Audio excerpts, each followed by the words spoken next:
darnos el asunto de historia. Nos han dado muchísima historia en la escuela, en el colegio, y ahora lo vamos solo a refrescar brevemente, ¿no? Y luego la dolarización, que me imagino ustedes posiblemente no la vivieron. Eh, Pienso yo que ustedes han de ser o nacieron en el 2000, 2001, 2002, tal vez. Por lo tanto, no utilizaron la moneda del sucre, que era lo anterior, y posiblemente no tengan muchos datos de cómo ha sido la dolarización y qué ha significado la dolarización en nuestro país. Entonces, por favor, pongan atención. Vamos a revisar la partecita de la historia del Ecuador. Está resumido. Voy a compartirles. Mm, a ver, déjenme ver un ratito dónde está. Y ya, entonces ya les voy a compartir. Pongan atención. Vamos a ver más o menos al final va a ser unos 35 minutos en total de video. Y luego les hago unas preguntas, ¿no? Así que por favor pongan atención. Bueno, esta historia del Ecuador en 14 minutos. Esto creo que nos va a servir mucho.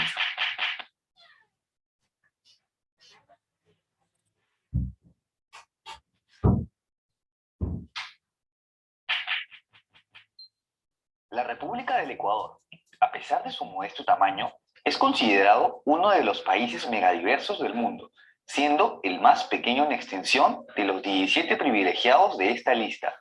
Y no es para menos, pues por tan pequeño territorio pasan los Andes y la Amazonía, además de una gran variedad de ecosistemas que lo convierten en una potencia energética. Sorprendente, ¿no? ¿Te interesa conocer la historia de este país? Dale, entonces quédate hasta el final del video. Hoy contamos con la colaboración de mi amigo Alejandro del canal Hipótesis de Poder, en donde encontrarás geniales videos acerca de geopolítica. Te dejo el link en la descripción.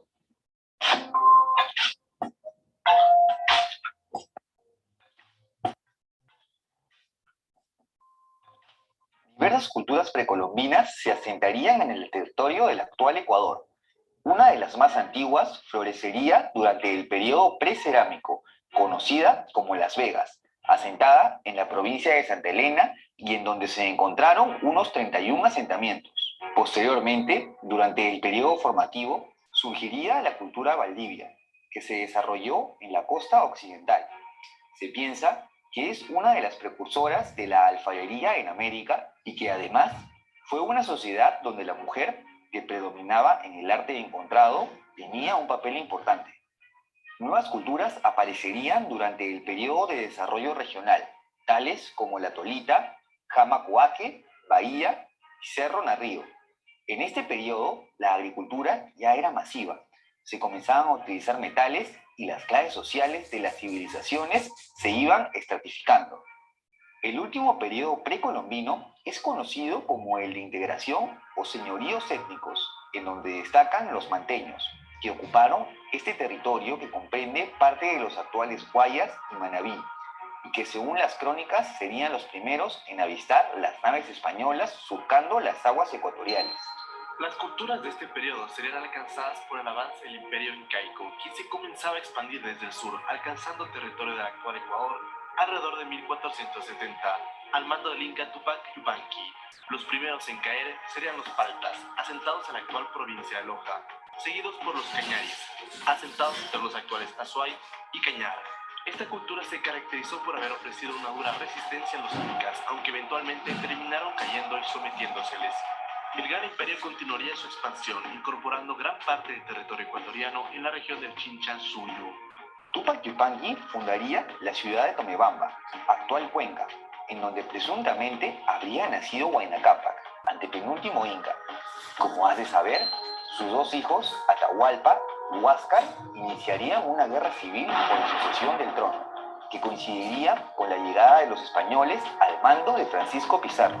Al poco tiempo de vencer la guerra, Atahualpa sería capturado y ejecutado, y el imperio incaico sería conquistado por los españoles, quienes tuvieron el apoyo de algunas etnias avasalladas de los incas, entre los que se incluían los cañaris.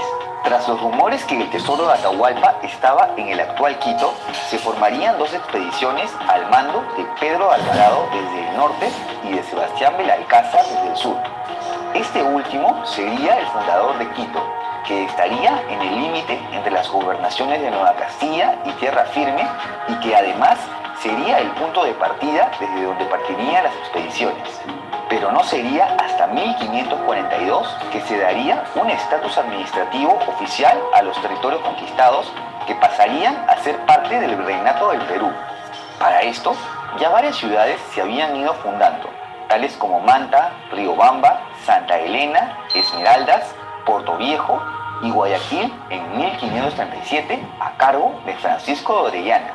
Pero en sí, el Ecuador comenzaría a tomar forma con la creación de la provincia de Quito, luego de que el hermano menor de Francisco Pizarro, Gonzalo, solicite la creación de una audiencia al rey de España, en vista que para eso ya se habían logrado fundar varias ciudades en los alrededores e incluso descubierto el río Amazonas durante una expedición desde Guayaquil. Pizarro sería el primer gobernante. En cuanto a la sociedad, la provincia de Quito no sería la excepción, pues la población también se definía por clases sociales, que ponían a los españoles peninsulares a la cabeza, seguidos por los criollos, limitados de ocupar ciertos cargos públicos. A estos seguían los mestizos, mezcla de blancos e indígenas, y finalmente los nativos y negros, traídos en calidad de esclavos, que dicho sea de paso, vendrían luego de que la población indígena sea diezmada debido a las enfermedades. Hacia 1717, en medio de las reformas borbónicas, tras la que se impartirían medidas proteccionistas en todas las colonias españolas de América, se crearía el Virreinato de Nueva Granada, desprendiéndose del Virreinato del Perú e incorporando la capitanía de Venezuela. La provincia de Quito haría parte de la misma. Por otro lado, en 1764 se formaría el gobierno de Guayaquil. Acuérdate de este dato. Con las nuevas reformas impuestas, sumadas a acontecimientos internacionales tales como la independencia de Estados Unidos y la Revolución Francesa, ideales de libertad comenzarían a surgir tanto en Quito como en los otros territorios de la corona. Estos ideales se verían plasmados en obras como la del pensador Eugenio Espejo. Sin embargo, el primer grito de la independencia no se daría hasta 1809, cuando, según lo acordado durante el complot de Navidad, se formaría la primera Junta de Gobierno de Quito, que buscaba destituir al poder realista. Esta junta sería rápidamente descubierta y sus integrantes encarcelados y asesinados al año siguiente durante el motín del 2 de agosto. Y sí, esto sería un acto de barbarie que Simón Bolívar utilizaría para expandir la revolución que se iba extendiendo en todos los virreinatos de América. En Ecuador, continuaría con la llegada de Carlos Montúfar, quien conformaría una segunda Junta de Gobierno de Quito, inicialmente leal a la corona, pero que volvería a declarar que no se sometería al virrey de Nueva Granada, creando así el Estado de Quito. Las fuerzas realistas no demorarían en llegar desde Lima y Guayaquil, y el efímero Estado de Quito desaparecería tras la derrota de las fuerzas patriotas en la batalla de Ibarra. ¿Recuerdas que te comenté sobre la formación del gobierno de Guayaquil? Pues nuevos movimientos independentistas ecuatorianos no se darían hasta 1820 desde esta ciudad, en donde un grupo dirigido por José Joaquín de Olmedo expulsaría a las autoridades realistas, naciendo así la provincia libre de Guayaquil con Olmedo como presidente.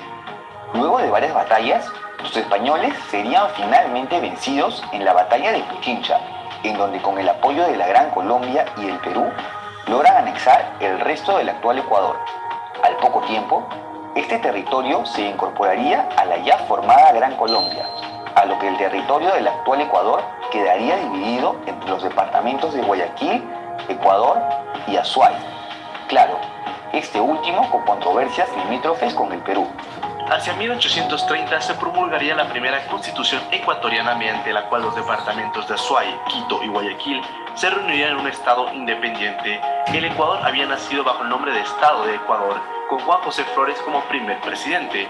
Este estatus duraría solo 5 años, tras de los que se adoptaría la Constitución de 1835, con el actual nombre de República del Ecuador. En este periodo, Ecuador enfrentaría su primera guerra contra Nueva Granada, actual Colombia, conocida como la Guerra del Cauca, debido a controversias limítrofes por las provincias de Pasto, Popayán y Buenaventura. El conflicto terminó con un resultado beneficioso para Colombia, en vista que hasta hoy mantiene la soberanía sobre estos territorios. Con la firma del Tratado de Pasto, la frontera quedaría establecida en el río Carchi, aunque por otro lado, Ecuador lograría anexar las Islas Galápagos en 1832. El presidente Flores obtendría un segundo mandato, en el que intentaría una nueva modificación de la Constitución para poder ser reelegido, por lo que los disidentes de su política conservadora lo destituirían durante la Revolución de Marzo en búsqueda de políticas liberales, dando inicio al periodo marxista. Durante la época marxista se dieron reformas liberales y se abolió la esclavitud, pero por otro lado se vivió un periodo de constante inestabilidad interna por conflictos de poder entre las élites del país. Además se enfrentarían su primer conflicto con el Perú, ocurrido luego de una crisis diplomática entre ambos países luego que Ecuador ofreciera a sus acreedores ingleses territorios amazónicos que estaban en disputa. Resultado, Ecuador desistiría luego de que Perú bloqueara sus costas. La época marxista acabaría con el ascenso al poder de Gabriel García Moreno tras su victoria en la batalla de Guayaquil, tras la cual regresaría una nueva época conservadora conocida como la época garciana, en la que se consiguieron algunos avances como el sufragio universal, además de impulsar mejoras educativas. También cabe resaltar que Ecuador apoyaría a Chile y Perú durante la Guerra Hispano-Sudamericana, que sería la última intervención española en el subcontinente. Este periodo terminaría con el asesinato del presidente García por sus opositores, pasando a lo que se conoce como la época progresista. A este periodo se le conoce así por la influencia del Partido Progresista, que tenía una ideología intermedia entre conservadores y liberales, y se le considera una transición entre la época garciana y el ascenso al poder de Eloy Alfaro, de corte liberal. Alfaro, quien había liderado la Revolución Liberal Ecuatoriana, llegaría al poder en 2 oportunidades mediante golpes de Estado. Durante su mandato, se instauraría la libertad de expresión, el laicismo y una progresiva modernización de la infraestructura. El viejo luchador, como le decían, sería derrocado y posteriormente capturado y asesinado. En cuanto a disputas territoriales, Ecuador movería su frontera con Brasil hacia la línea de Tabatinga a Paporis, tras el Tratado Tovar-Río Branco. Con el único vecino con el que se continuarían las disputas sería con el Perú, con quien no se resolverían hasta luego de la Guerra Peruano-Ecuatoriana, en la que mediante la firma del Protocolo de Río de Janeiro, peruanos reivindicarían la soberanía sobre las zonas de Jaén y Maynas. Durante este periodo destacan los gobiernos de José María Velasco, quien se proclamaría como presidente en 5 ocasiones. Su ideología, pues, un poco difícil de definirla, pero lo que sí es que se caracterizó por un marcado populismo. Durante sus gobiernos surgirían los boom bananero y petrolero, 2 industrias que hasta ahora caracterizan al país. Velasco sería derrocado durante su último gobierno por el ejército, dando inicio a un corto periodo militar.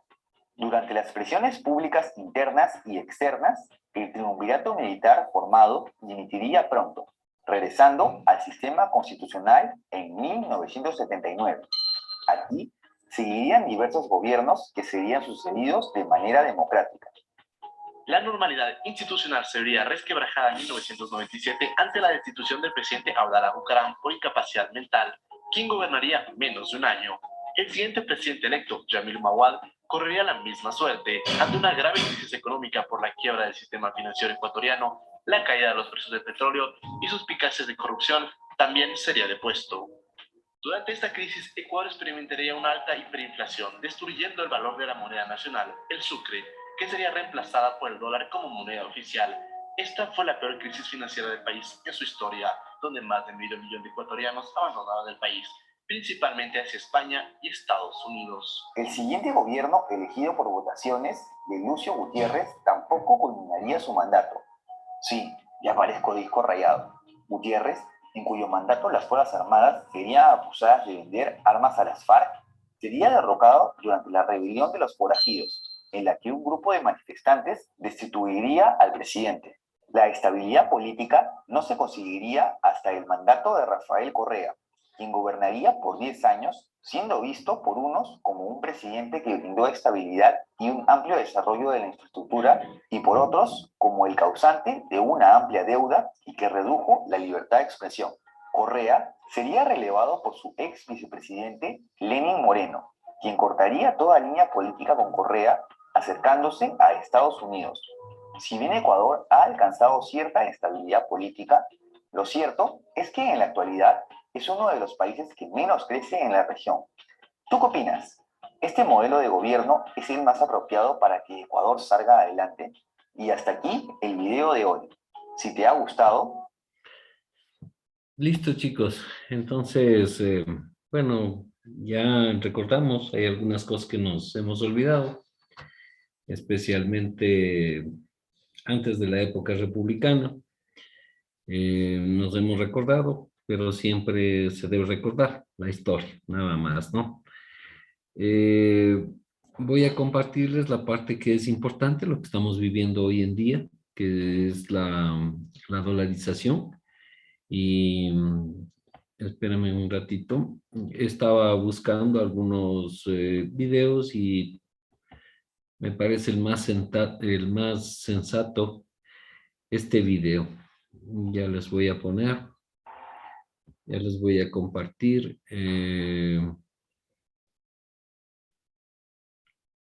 Posiblemente ustedes les tocó vivir a sus padres, les tocó vivir la migración hacia los Estados Unidos y la migración hacia España, principalmente, ¿no? La gente ya no tenía trabajo. Yo en ese tiempo recuerdo que, bueno, yo estaba muy joven y trabajaba en la universidad y hasta yo quería irme ya a España, a Estados Unidos, porque realmente el dinero ya no alcanzaba. Es decir, el sueldo, por más sueldo que usted tenía, el sueldo definitivamente no le alcanzaba. En ese tiempo yo recuerdo que tenía un Suzuki Uno, un viejo, así uno más o menos, medio destartalado, un Suzuki Uno, tenía los asientos rotos y no tenía, a pesar de que yo ganaba dinero por mi sueldo, pero ni siquiera me alcanzaba para comprar unos simples forros para poner en los asientos. Tenía que estar parchado con cinta de embalaje, tenía parchados en las partes de los cueros de lo que se quemaba por el sol. Era una época muy difícil. Sería bueno que conversen siempre con sus padres, con sus abuelitos, para que les indique cómo era en ese tiempo la situación económica del país. Había mucha inestabilidad, había mucho robo, eh, mucha burocracia, se empezó a crear demasiada burocracia en toda la parte del sector público. Inestabilidad política era por todos los presidentes. El hijo del presidente Atalá Bucarán, en 6 meses, él estando al frente de las aduanas, él reconoció que había ganado $1 millón de sucres en ese tiempo. A ver, no, $1 millón, porque estábamos en sucres todavía, porque era por el año 96. Y lógicamente eso hizo que la gente, pues, salga a las calles y le manden a esa persona. Acuérdense que el Ecuador depende mucho del petróleo, casi un 45% de su presupuesto. El Ecuador vive de lo que vende el petróleo, de lo que extrae y vende el petróleo. Hay situaciones en las que el petróleo sube, lógicamente el Ecuador está bien. El petróleo baja de precio y lógicamente nos ponemos mal. ¿sí? A pesar de que éramos un país netamente de agricultura, con el boom petrolero, pues casi la mayoría de gente empezó a venir a las ciudades para tratar de vivir bien. Pero eso también es culpable, las municipalidades, los gobiernos, por cuanto no les da la atención que tenían que haberles dado a la gente que vive en el campo. Razón por la cual, si yo no tengo agua, no tengo alcantarillado, no tengo energía eléctrica, lógicamente me voy a las ciudades, aunque vivo pésimo, pero por lo menos tengo agua o alcantarillado. ¿Sí? Entonces ahí se va dando esa situación. Lastimosamente van a ver que cayó el petróleo, cayó los precios del barril del petróleo, bajó muchísimo. Hubo el fenómeno del niño, creo que fueron 2 o 3 años que afectó fuertemente. Hubo la guerra del CENEPA y hubo el feriado bancario y al final nosotros, y más la inestabilidad que existía, la corrupción.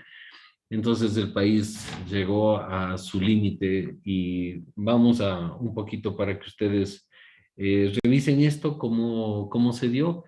Eh, Más o menos es como medio parecido a la pandemia, pero yo creo que triplicado lo que estamos viviendo con la pandemia a nivel de la crisis. Yo creo que si quiero unas 3 o 4 veces más en relación a eso, era lo que vivíamos en esos años. Bien, revisemos esto, el video. ¿En qué año, una pregunta, en qué año las Islas Galápagos pasan a pertenecer al Ecuador? Dígame. 1832. Correcto. Muy bien, Marcelo. Gracias. Ya le anoto, Marcelo. A ver, por favor, pongan atención, ¿no? Me parece este video mucho más ilustrativo y mucho más explicativo de lo que pasó. Pongamos atención, por favor.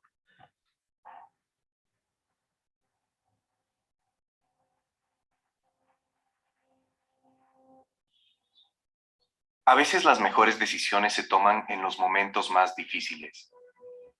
A inicios del año 2000, el presidente Maguad enfrentaba una grave crisis económica. Si bien Maguad cometió errores imperdonables, los problemas económicos comenzaron mucho antes. Algunos jóvenes nunca llegaron a utilizar la que fue nuestra moneda, el sucre. Y el sucre un día tuvo valor. A inicios de los 90, $1 equivalía a 884 sucres. Los ciudadanos podíamos soñar y trabajar por algo propio, pero cuando la moneda pierde valor, tu capacidad adquisitiva disminuye. El sucre fue muriendo. El último billete que se imprimió fue de 50.000, equivalentes a $2 a inicios del año 2000. Con la extrema devaluación de nuestra moneda, murieron también los sueños y las aspiraciones de millones de ecuatorianos. El país se quebró. Ecuador necesitaba una medida económica que lo haga menos vulnerable a las malas decisiones políticas y le devuelva poder adquisitivo a los ciudadanos. A veces, las mejores decisiones se toman en los momentos más difíciles. El presidente Maguad acudió a la única solución posible, la dolarización, ratificada después por Gustavo Noboa. Que el sistema de dolarización es un sistema conveniente y necesario para el Ecuador. Fue sin duda la decisión que cambió la economía de nuestro país, pero no impidió que Maguad cayera. Vendrían más crisis políticas y económicas, pero gracias a la adopción del dólar como nuestra moneda, la sociedad ha logrado sostenerse. Hoy el dólar es nuestra moneda y el principal motivo por el cual el país no se ha ido al abismo. Pero durante muchos años, la sociedad y los políticos le cerraron las puertas. Los ecuatorianos solemos olvidar el pasado reciente y eso nos puede llevar a tomar malas decisiones. Por eso, es importante recordar cómo se impulsó la dolarización. La historia empezó mucho antes que el gobierno de Maguad. El modelo está agotado. Hay dos temas que deben de ser analizados y ejecutados de inmediato. Lo primero es un candado del presupuesto.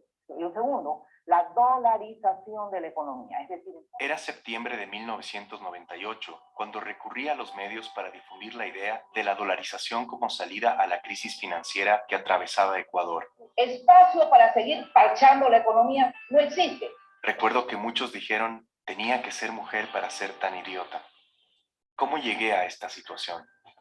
Mi nombre es Joyce Higgins de Ginata. Me convertí en empresaria en 1969. Dejé de ser ama de casa y regresé a mi país proveniente de Europa porque mis prioridades cambiaron.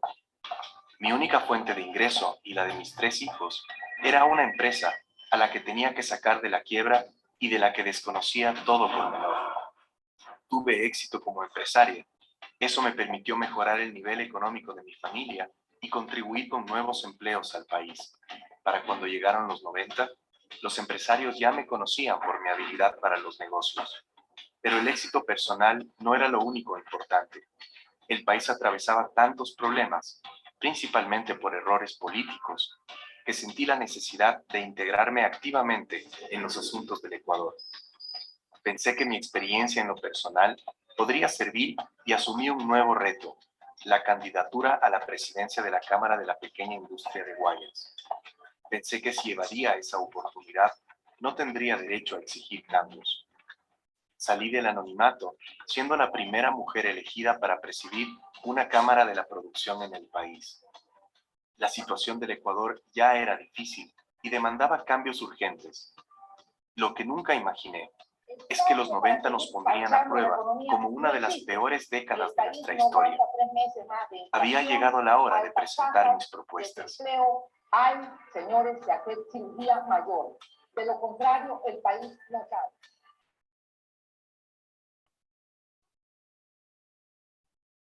La Biblia habla de las plagas en Egipto.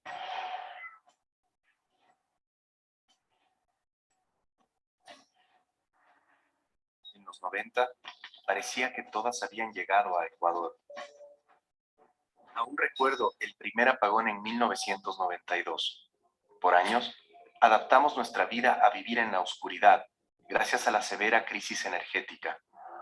En 1995, estalló la guerra del Cenepa. Los gastos de ese conflicto territorial drenaron aún más las arcas del Estado. En 1996, Abdalá Bucaram ganó las elecciones y su gobierno populista duró apenas 6 meses. Su salida del poder marcó el inicio de una inestabilidad política que sería terrible en los años venideros. El fenómeno del Niño había azotado al Ecuador entre 1982 y 1983, pero en 1997 volvió a golpearnos con muchísima fuerza. Nuestras camaroneras fueron afectadas por la mancha blanca, causando una grave baja en nuestras exportaciones. Y el mismo año cayeron los precios del petróleo. En medio de todos estos problemas, el sucre, nuestra moneda, perdió muchísimo valor. Si alguna vez con 1000 sucres se podía comprar un auto, a finales de los 90 no podías comprar casi nada. Tenemos que aprovechar esta crisis para replantear el país, para que ya no sigamos pasándole la factura al ciudadano de las barbaridades que se hacen en los gobiernos de turno. Nuestra economía estaba en serios aprietos. Por eso, en 1996, presenté a los candidatos presidenciales un plan macroeconómico que habría sido beneficioso para el país. Como tantos otros aportes, fue ignorado. Me convencí de que nuestro sistema monetario no funcionaba y empecé a pensar en la dolarización como única solución posible. La dolarización permitiría en este país hacer algo que es increíble. A la gente de menores recursos darle la posibilidad de conseguir vivienda y otros bienes con largos créditos a largo plazo. Cuando el dólar alcanzó los 5.900 sucres, en septiembre de 1998, lancé públicamente la idea de la dolarización. Por supuesto, las críticas no se hicieron esperar, pero no me detuvieron. Intenté por todos los medios posibles comunicar la necesidad que teníamos de implementar la dolarización. Tengo una especie de obsesión desde octubre del año pasado de que la forma de sacar al país es un nuevo modelo económico y he planteado ese modelo con la dolarización. La crisis financiera del 99 fue la última de las plagas. Primero, con un feriado bancario declarado para un par de días y prolongado por una semana. Como si no fuese suficiente, todo se agravó con el perverso decreto que congeló los fondos de los ciudadanos, provocando una angustia general. Mi primera acción fue colocar un crespón negro en la solapa de mi traje, en señal de luto por el asesinato de nuestra economía. Mandé a confeccionar miles de crespones y los repartí invitando a la gente a sumarse a una marcha pacífica. 50.000 personas con sus crespones negros corearon su reclamo al gobierno. El año 1999 tenemos que mirarlo bajo un esquema diferente, donde si bien es cierto el país tiene una crisis tremenda, tenemos que ver cómo hacemos para salir adelante. Al final de los 90, una plaga tras otra, el Sucre murió. De forma improvisada, a última hora y al borde del abismo, Maguad tomó la decisión más importante de su gobierno: dolarizar. Poco después de iniciada la dolarización, me quité el crespón negro y lo reemplacé por el tricolor de nuestra bandera.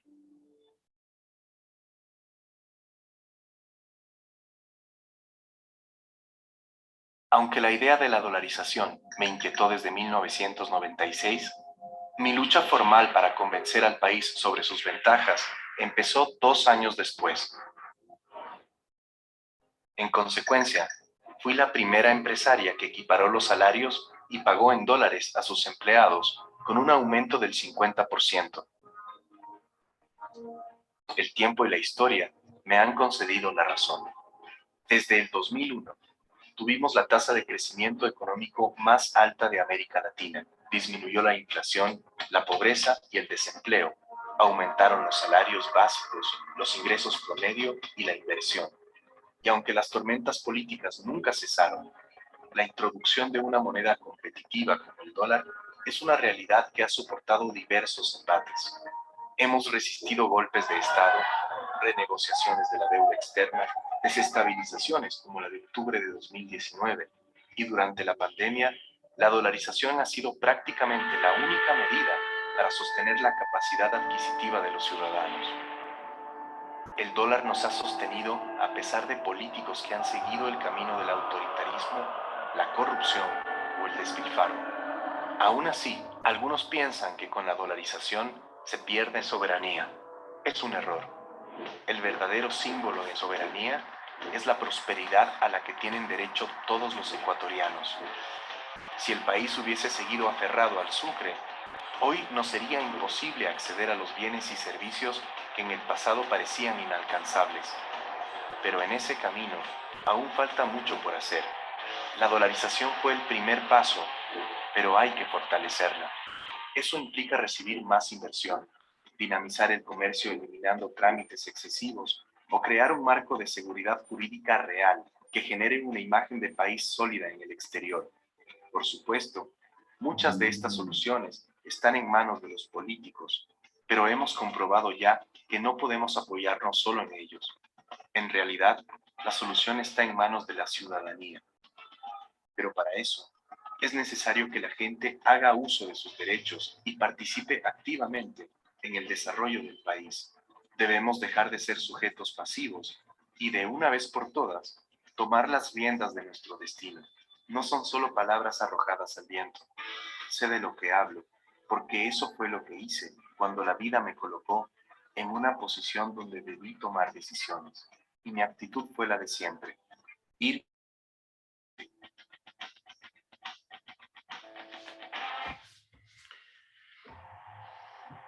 Listo, chicos. Esperen un ratito. No se me... Ya.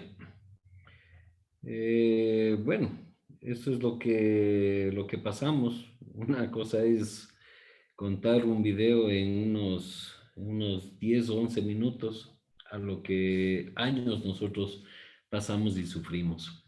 La dolarización, yo también pienso que es la que nos sostiene si no hubiéramos estado mucho peor que Venezuela.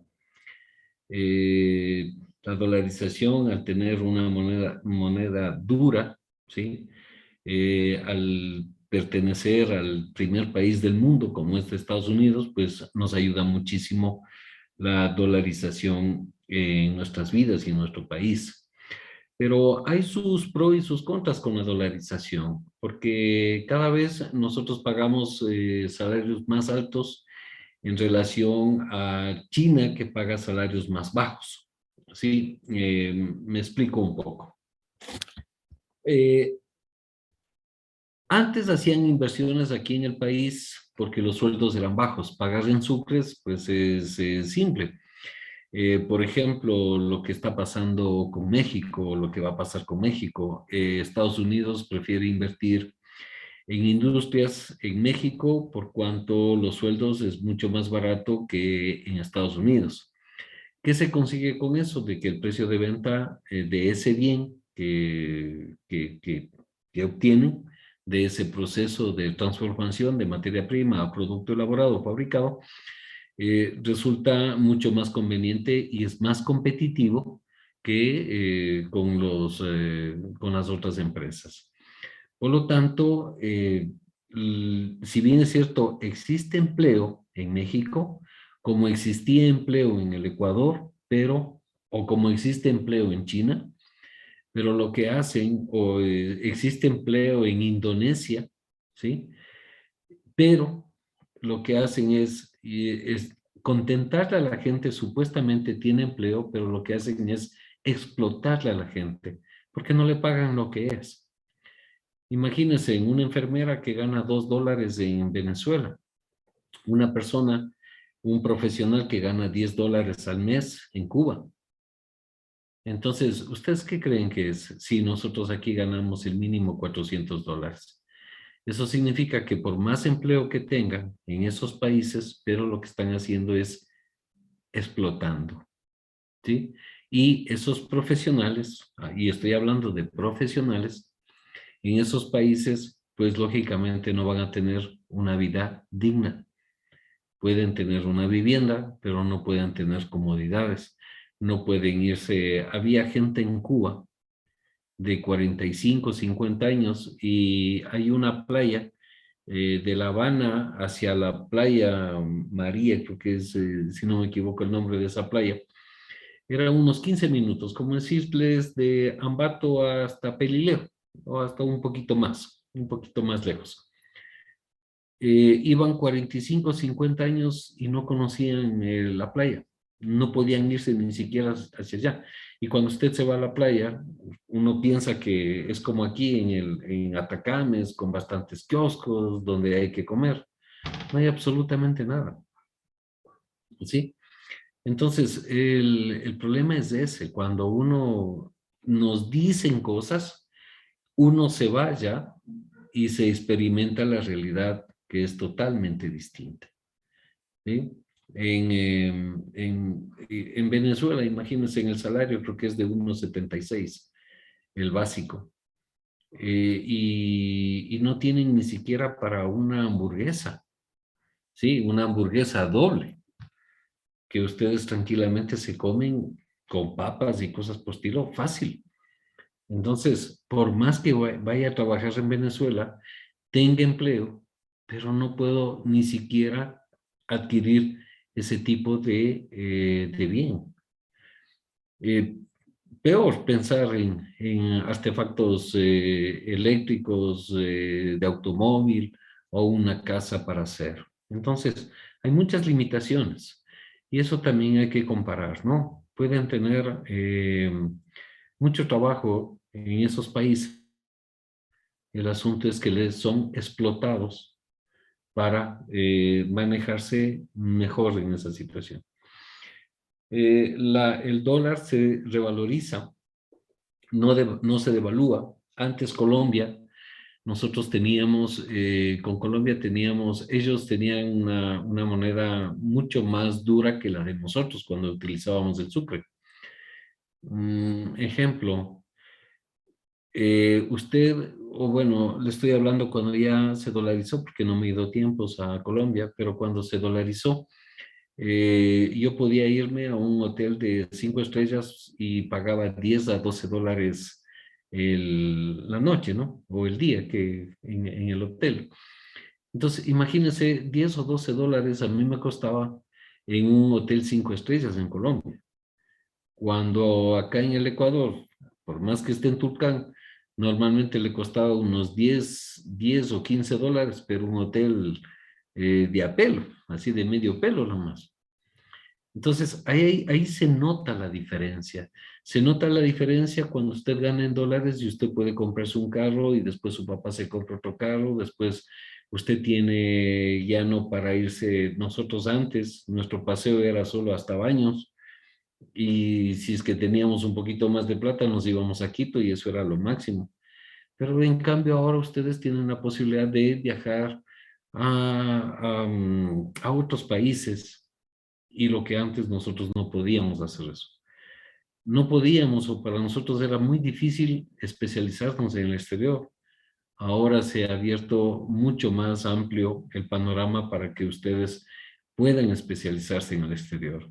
Es decir, se va mejorando, y con la dolarización, a pesar de que los gobiernos no han sido buenos, y por eso es que nosotros todavía seguimos así en este país, ¿sí?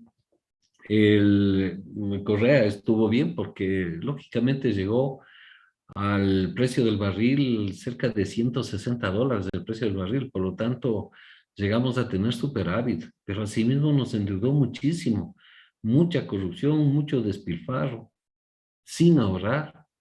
Lógicamente no se llega. Es como que su papá y su mamá están en su hogar, su papá gana bien, comienza a ganar, y todo se va en fiestas, en paseo, y no ahorra.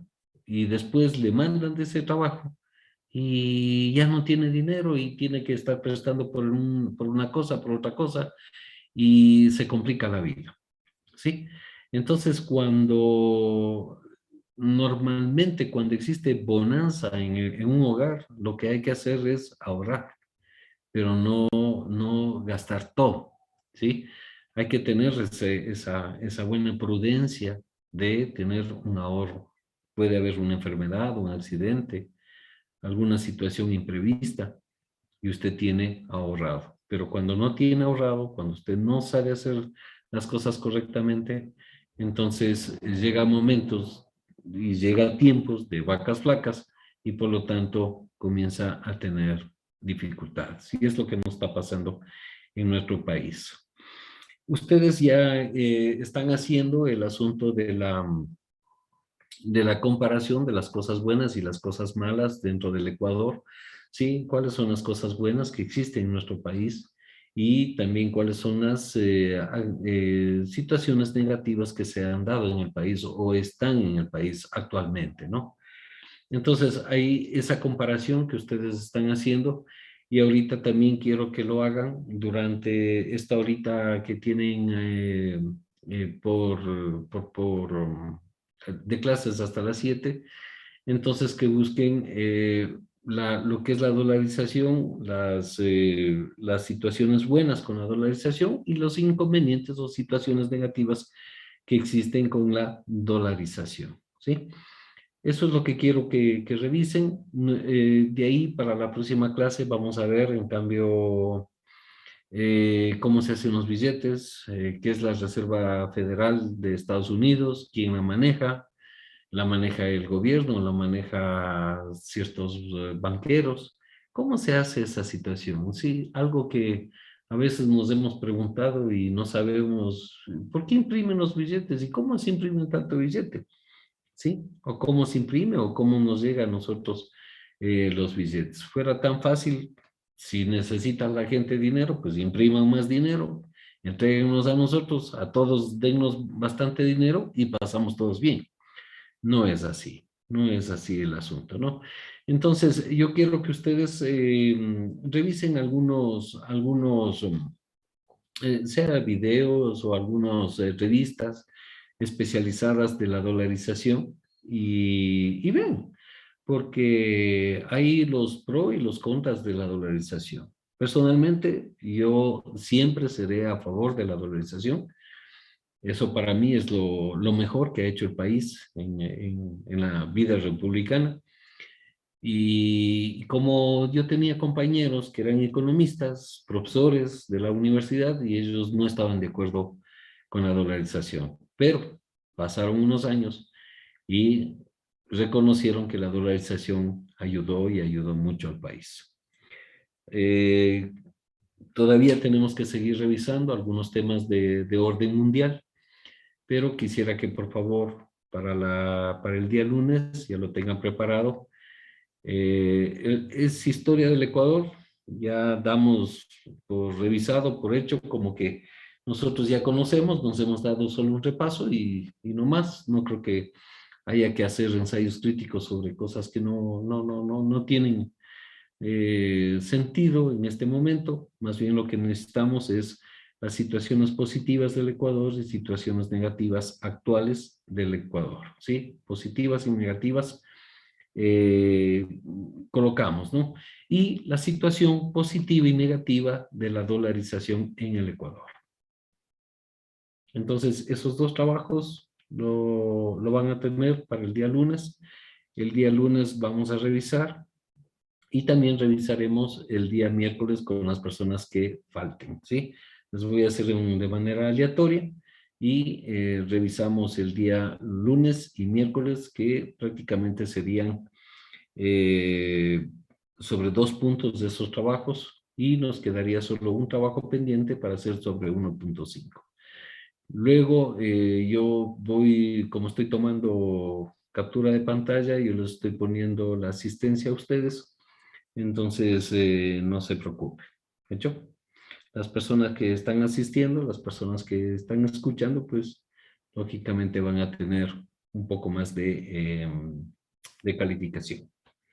Preguntas, por favor.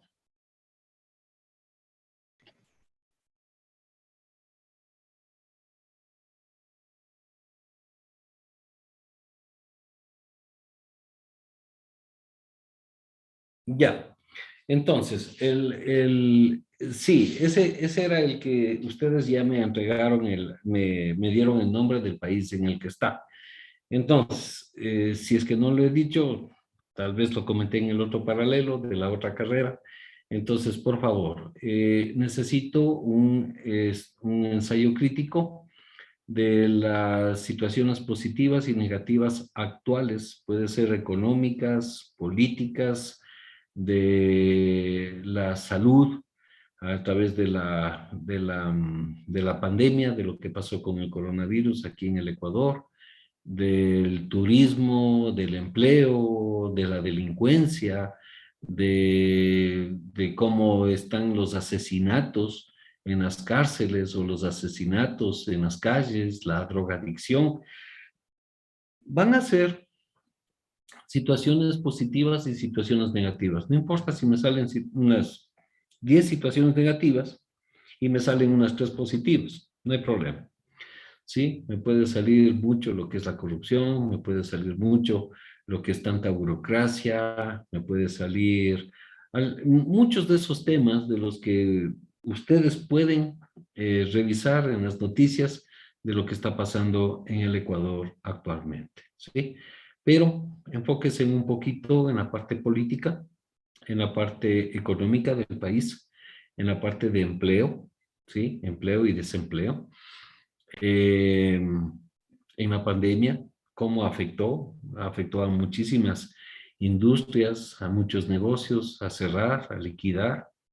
Mucha gente se queda sin dinero, posiblemente hay la migración, la drogadicción es otro problema, el consumo y el asunto de lo que está pasando en las cárceles. Creo que se puede comparar solo con México, de lo que pasa en las cárceles de aquí del Ecuador, ¿sí? Entonces, son personas que realmente, si pueden matar tan, tan, de manera que ni en videojuegos pasa eso, o en películas de terror. Yo creo que esas personas, si salen tranquilamente, nos asesinan a cualquiera de nosotros facilito. Es una violencia extrema, ¿sí? Ya son personas un poco desadaptadas y que es un problema para la sociedad, ¿sí?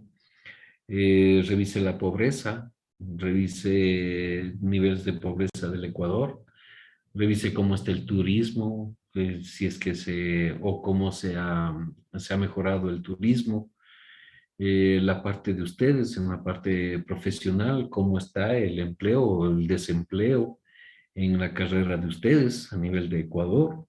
Revisen, tomen cifras y manéjenlo de una manera de ensayo de las situaciones positivas actuales en el Ecuador y de las situaciones negativas actuales en el Ecuador. ¿Sí? Ese es uno, un deber. Ese va a valer 2 puntos. ¿Sí? 2 puntos. Y este último es sobre la dolarización. Asimismo, factores positivos de la dolarización en el país y los factores negativos de la dolarización en el país. ¿Sí? Entonces van a ser, y quiero que lean, quiero que revisen qué es lo que dice el uno, qué es lo que dice el otro, y confronten. Luego vamos a tener una discusión, vamos a hacer unos foros, que para eso va a ser el examen.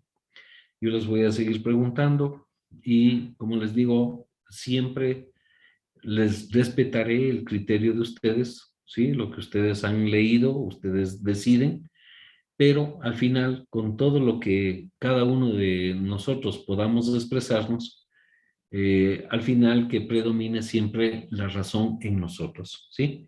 Si es que tengo que darles la razón a ustedes, pues perfecto, los doy, pero de manera razonada, y si es que ustedes piensan que de manera razonada yo les estoy entregando una situación mucho más convincente, pues que lo adopten, ¿sí? No se trata de imponer nada a nadie, se trata de respetar mucho las ideas que ustedes tienen, pero para respetar siempre con la razón, ¿sí? Siempre debe predominar la razón. Investiguen, lean del un lado, del otro lado, del lado A, de los Contreras, y usted contraste eso y al final que usted lo tome una decisión, pero razonadamente. Ahí está claro, Steven.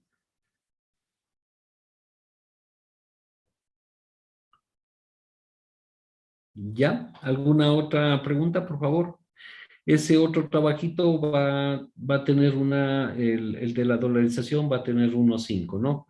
2 puntos el del Ecuador, 1.5 el de la dolarización y el que ustedes tenían sobre el primero, el que hicieron capitalismo y socialismo, ese tiene 2 puntos y el que están haciendo del país que ustedes escogieron, ese tiene 1.5.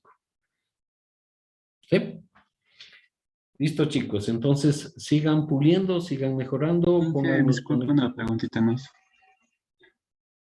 conectores. Dígame. Disculpe, Inge, la extensión de los ensayos, ¿de cuánto más o menos es? Como les había dicho, máximo 750 palabras. Máximo 750 palabras. Ahí usted, mientras sigue haciendo, usted ve 750 palabras. Ese es el máximo. Si es que está más, tiene que seguir eliminando. Si está pasado de 750 palabras su trabajo, 0. Sin encontrar la bibliografía, ¿cierto? Sí, sin contar la bibliografía. Lo que primerito tienen que hacer es hacer el ensayo y solo el ensayo que esté las 750 palabras. Máximo 750 palabras. Y de ahí, ya una vez que ya le ve que está dentro de las 750 palabras, ahí sí le pone su nombre y las referencias. Pero que usted sepa que el ensayo está con 750 palabras. Ustedes escriben y si es que les sale 1000, tienen que seguir reduciendo. Si les sale 800, hay que seguir reduciendo. Si les sale 690, está bien, ¿sí? Es hasta 750. Pero siempre tiene que verificar de que esté correcto, ¿no? De que esté, si es que me sale 650 y todavía veo que me faltan unas 100 palabritas y veo en alguna explicación que lo puedo hacer, ampliar la explicación de algo que me quedó muy corto, pues utilizo esa partecita para utilizar las 100 palabras. Pero usted tiene que acostumbrarse a hacer extractos y ese es el objetivo de esta materia, ¿no? Aparte de que usted vaya conociendo la realidad nacional del mundo y del país, usted también tiene que ir aprendiendo a hacer ensayos y a escribir los párrafos de manera técnica y razonada. Es decir, leí una parte, leí otra parte, leí otra parte y en base a eso yo expongo. Y lógicamente es difícil cuando recién nos ponen a escribir algo hacia nosotros.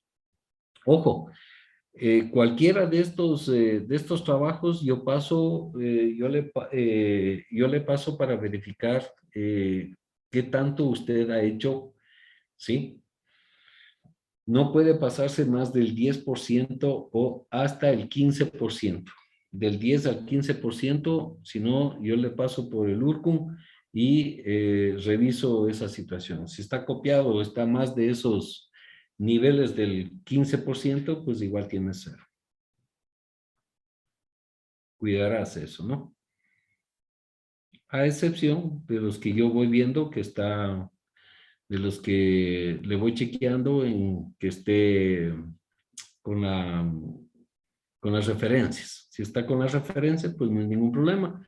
Pero yo sí le voy chequeando que no estén en esa situación. Mi afán es que ustedes hagan individual, que ustedes aprendan a escribir, que aprendan a hacer párrafos y no necesita ser tan perfecto. Yo me doy cuenta que a veces las imperfecciones veo que usted ha hecho y no ha copiado, ¿sí? Yo le voy revisando y le veo que usted vaya haciendo los párrafos, ¿no? A veces van copiando los párrafos que cuando usted lee no hay coherencia. No hay coherencia en ese sentido de lo que uno va diciendo. Listo, chicos. Si no hay ninguna más otra Sí, pregunta. ¿hasta cuándo estaba? Hasta el miércoles, ¿cierto? Hasta el miércoles, porque hasta el lunes el asunto del país extranjero. Y este trabajo hasta tanto del Ecuador como la dolarización al próximo miércoles. ¿Sí? El del país que ustedes escogieron el día lunes y la situación favorable o negativa de la situación económica, política del Ecuador actual para el día de hoy en 8.